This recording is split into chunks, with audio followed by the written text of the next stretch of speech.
आज आपण कुठल्याही प्रोडक्ट बद्दल बोलणार नाही आहोत. तर क्लायंट जेव्हा त्यांची फायनान्शियल जर्नी सुरू करतात तेव्हा त्यांना कुठले प्रॉब्लेम येतात आणि आपण त्यांना कुठलं सोल्युशन देऊ शकतो आणि ज्यांनी ही सोल्युशन इम्प्लिमेंट केलेलं आहे त्यांना त्यांचा कसा फायदा झालेला आहे हे आपण आज डिस्कस करणार आहोत. मी हेमाली आणि माझ्याबरोबर आहे दीपक.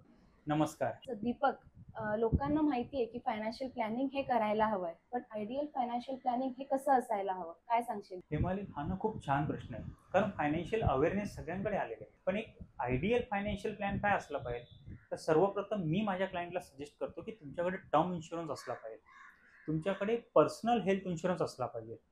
वेल्थ क्रिएशनसाठी म्युच्युअल फंड आणि SIP सारखा पर्याय नाही आहे. याच्यामधून खूप चांगली वेल्थ क्रिएट होऊ शकते. त्यानंतर तुम्हाला शक्य असेल तर तुम्ही स्टॉक मार्केटमध्ये इन्व्हेस्टमेंट करू शकता. सॉव्हरेन गोल्ड बॉन्ड फंड जेव्हाही लॉन्च होतात तेव्हा अधूनमधून त्यामध्येही तुम्ही इन्व्हेस्टमेंट करून तुमची वेल्थ क्रिएट करू शकता. सो ओव्हरऑल फायनान्शियल प्लॅनिंगमध्ये मी हे पॅरामीटर माझ्या क्लायंटला सजेस्ट करतो. अगदी बरोबर दीपक, मी सुद्धा माझ्या क्लायंटना हेच सजेस्ट करते.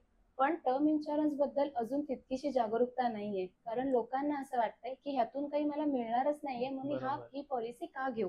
पण फॅमिलीच्या प्रोटेक्शनसाठी हा अत्यंत गरजेचा प्रोडक्ट आहे. सेम वे मेडिक्लेमच्या बाबतीत सुद्धा क्लायंट हाच प्रश्न विचारतात मला की माझा कॉर्पोरेटचा इन्शुरन्स आहे, मग मी माझा पर्सनल इन्शुरन्स का घेऊ. याबद्दल तू तुझ्या क्लायंटना काय सजेस्ट करतोस दीपक? मला सुद्धा माझे क्लायंट हेच सांगतात की पर्सनल मेडिक्लेम का असला पाहिजे. मी फक्त माझ्या क्लायंटला 3च पॉईंट सांगतो.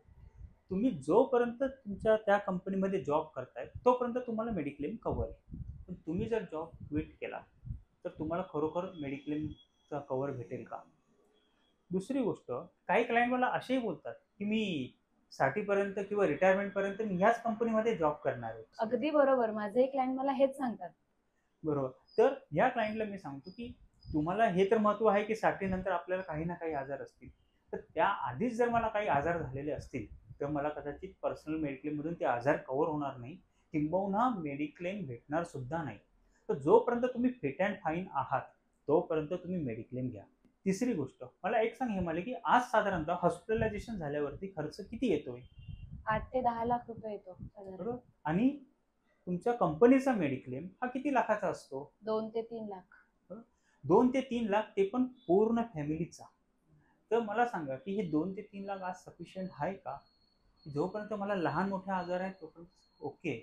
पण जर कधी प्रॉब्लेम झाला तर माझा पर्सनल फायनान्स पूर्ण हलतो. कारण एक मोठा आजार तुमची वेल्थ कंप्लीट डिस्ट्रॉय करतो.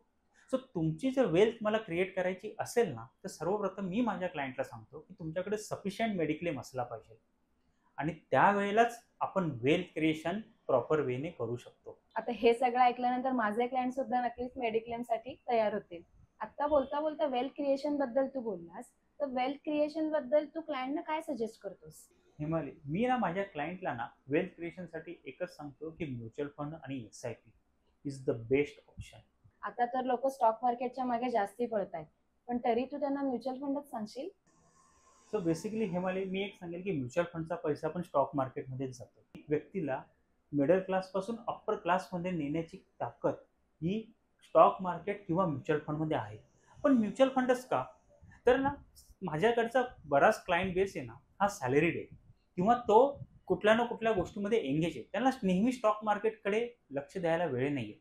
स्टॉक मार्केटमध्ये कोणी एंट्री करावी, तर साधारणतः तुम्हाला त्या स्टॉकचं नॉलेज आहे, एंटायर तुम्हाला कधी एंट्री करायची, कधी एक्झिट करायचं. खूप वेळा क्लायंट 1-1, 2-2 वर्ष लॉग इन सुद्धा करत नाही.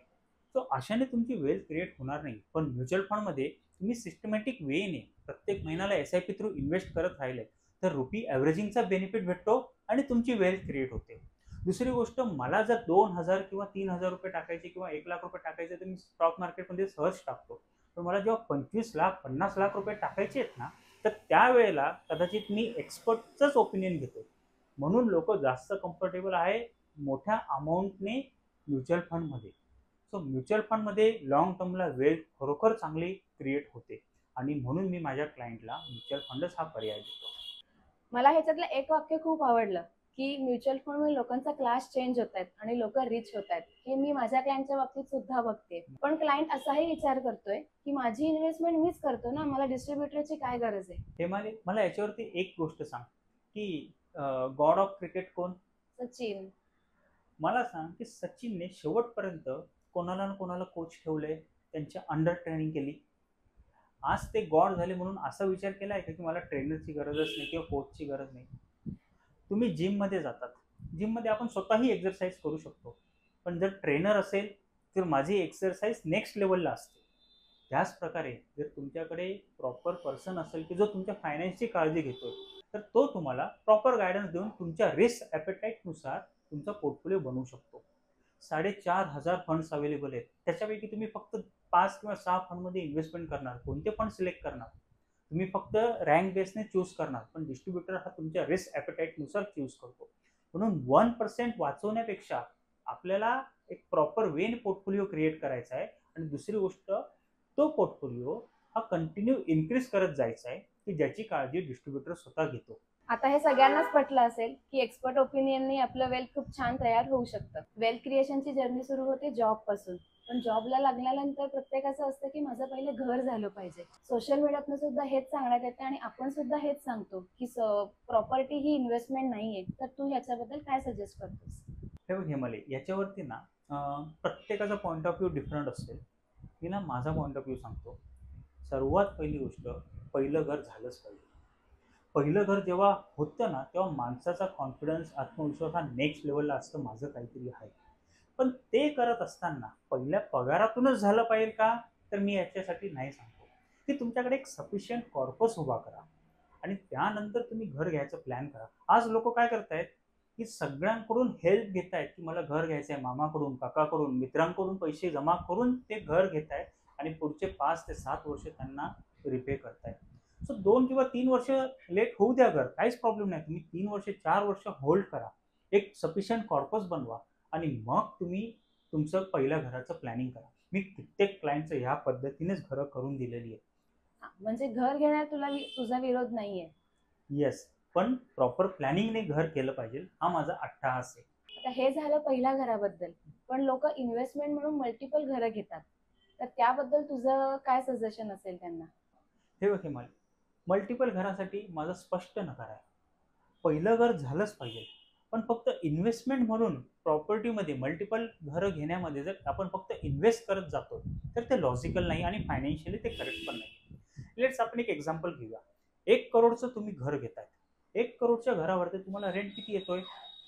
15,000, 20,000. ॲक्च्युअल येल्ड काढल्यावरती तो 4.2% पेक्षा कमी येतोय. मग मला सांगा, ते 4.2% पेक्षा कमी येतोय, तर तुम्ही त्याच्यापेक्षा बँक एफ डी करा, तुम्हाला रिटर्न जास्त जनरेट होतील. म्युच्युअल फंडमध्ये तर त्याहीपेक्षा जास्त रिटर्न जनरेट होतात. सो आजच्या काळाला म्युच्युअल फंड हा प्रॉपर्टीला खूप चांगला पर्याय आहे. आज जर तुम्ही म्युच्युअल फंडमध्ये इन्व्हेस्टमेंट करत नाही ना, मी माझ्या क्लायंटला सांगतो की तुमची वेल्थ कदाचित क्रिएट होत नाही, पण बाकी सर्वांची वेल्थ क्रिएट होते. आणि ज्या वेळेस मला एक छोट्या अमाऊंटची गरज असेल तर त्यावेळेस मी माझ्या घराची बाल्कनी किंवा एखादं रूम विकू शकत नाही, पण मला जर छोट्या अमाऊंटची गरज आहे तर मी म्युच्युअल फंडमधून पार्शियल विड्रॉल सुद्धा घेऊ शकतो. असे अनेक बेनिफिट्स आज म्युच्युअल फंडमध्ये आहे. तुमचं वेल्थ पण क्रिएट होते, सायमल्टेनियसली तुमचा कॅश फ्लो पण चालू राहतो. सो त्यासाठी तुम्हाला मल्टिपल घरं घ्यायची गरज नाही आहे. आता मागचाच प्रश्न मी परत एकदा रिपीट करते, म्युच्युअल फंडच का, स्टॉक मार्केटमध्ये इन्व्हेस्टमेंट करून सुद्धा आपण रिटर्न्स कमवू शकतो? हे बघ हिमाली, काही ठिकाणी ॲक्टिव्ह पार्टिसिपेशन लागतं, काही ठिकाणी पॅसिव्ह पार्टिसिपेशन लागतं. म्युच्युअल फंडचा पैसा सुद्धा स्टॉक मार्केटमध्येच जातो. सो स्टॉक मार्केट रिटर्न्स देणारच, किंबहुना खूप चांगले रिटर्न्स देतो, पण कोणाला? जो ॲक्टिव्हली तिथं टाईम देतो त्याला. माझ्याकडे खूप मोठा क्लायंट बेस असा आहे किंवा वैयक्तिकरित्या मी असं आहे की मला स्टॉक मार्केटच्या सगळ्या गोष्टी मला कळत नाही. मला कधी पोझिशन घ्यायची, कधी एक्झिट करायचं, ह्या गोष्टीची मला क्लिअरिटी नाही आहे. मी असंही ऑब्झर्व केलं आहे की क्लायंट लोक जेव्हा स्टॉक मार्केटमध्ये इन्व्हेस्टमेंट करतात तेव्हा त्यांची ऑफिसमधली प्रोडक्टिव्हिटी कमी होते, त्यांचं पूर्ण लक्ष स्टॉक मार्केटमध्ये असतं. मग अशा वेळेस आपल्या करिअरवरती त्याचा निगेटिव्ह इम्पॅक्ट येऊ शकतो. त्यावेळेस तुमच्याकडे ऑलरेडी एक्सपर्ट अवेलेबल आहे, तुम्हाला डिस्ट्रीब्युटर हेल्प करणार आहे, फंड मॅनेजर तुमचं जर फंड हँडल करणार आहे, तर तुम्ही म्युच्युअल फंडमध्ये इन्व्हेस्टमेंट करून लॉंग टर्मला ऑलमोस्ट स्टॉक मार्केटच्या जवळपासच रिटर्न जनरेट करू शकतात. पण त्यामध्ये तुमचं करिअर सुद्धा वाचतंय आणि तुमची जी पॅशन आहे की तुम्हाला तुमचं जे करिअर बनवायचं आहे ते तुमचं तिथेही तुम्ही सक्सेसफुल होत आहे. सो म्युच्युअल फंडमध्ये इन्व्हेस्टमेंट करून लॉंग टर्मला वेल्थ क्रिएट करा आणि तुमची लाईफ एन्जॉय करा.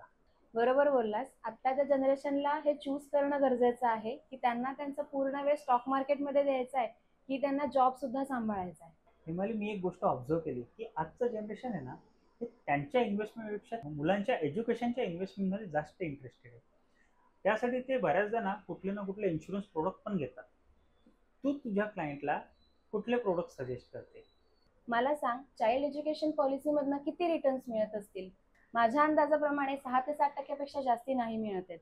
हे एज्युकेशन इन्फ्लेशनला बीट करणारे आहेत का? तर निश्चितच नक्कीच नाही. नाहीयेत. पण हेच म्युच्युअल फंडमध्ये फक्त 5,000ची SIP सुरू केलीत तर 15 वर्षानंतर 50 लाखाचा कॉर्पस तयार होतो, जो त्यांच्या फ्युचर एज्युकेशनसाठी यूज होऊ शकतो. याचाच अर्थ असा की चिल्ड्रन एज्युकेशनसाठी पॉलिसीची गरज नाही, तर अशा प्रोडक्टमध्ये इन्व्हेस्टमेंट झाली पाहिजे की जिथं इन्फ्लेशन बीट करणारे रिटर्न्स भेटू शकतात. सो आता हा शेवटचा प्रश्न, की आत्ताचं जनरेशन हे त्यांच्या रिटायरमेंटचा काय विचार करतात? रिटायरमेंट प्लॅनिंगचा विचार आहे ना, सगळेच जण करतात, पण एक्झिक्यूट किती करतात? डेटा सांगतो 1% पेक्षा सुद्धा कमी. बेसिकली कसं आहे की आपण 60 पर्यंत जॉब केला पाहिजे का? 50-55ला पण रिटायरमेंटचं प्लॅनिंग आपण करू शकतो. मी माझ्या क्लायंटला सजेस्ट करतो 10,000ची SIP तुम्ही 30 वर्षासाठी फक्त रिटायरमेंटसाठी इन्व्हेस्टमेंट करा. मोर दॅन 3 करोड तुमचे वेल्थ क्रिएट होईल. त्या सिंगल SIP वरून तुमचं रिटायरमेंटचं प्लॅनिंग होऊ शकतं आणि बाकीची SIPची अमाऊंट तुम्ही तुमच्या पर्सनल यूजसाठी यूज करा. सो रिटायरमेंट प्लॅनिंग केलं तर सोपं आहे, अन्यथा आपल्याला नंतर त्याचे परिणाम भोगावे लागतील. थँक्यू दीपक. आज खूप छान बेसिक फायनान्शियल प्लॅनिंगवरती आपली चर्चा झाली. असंच आपण भेटूया, बोलूया आणि फायनान्शियल प्लॅनिंग बद्दल खूप छान चर्चा करूया. चर्चा ऐकायला आणि चर्चा करायला सगळ्यांनाच आवडतात. तुम्हाला सुद्धा ही चर्चा नक्की आवडली असेल तर चॅनलला सबस्क्राईब करा, लाईक करा आणि शेअर करा. आणि सर्वात महत्त्वाचं म्हणजे प्लॅनिंग करून इन्व्हेस्टमेंट करा. तर तुम्हाला ही प्लॅनिंग करून जर इन्व्हेस्टमेंट करायची असेल तर तुम्ही आम्हाला निश्चित कॉन्टॅक्ट करू शकता. थँक्यू.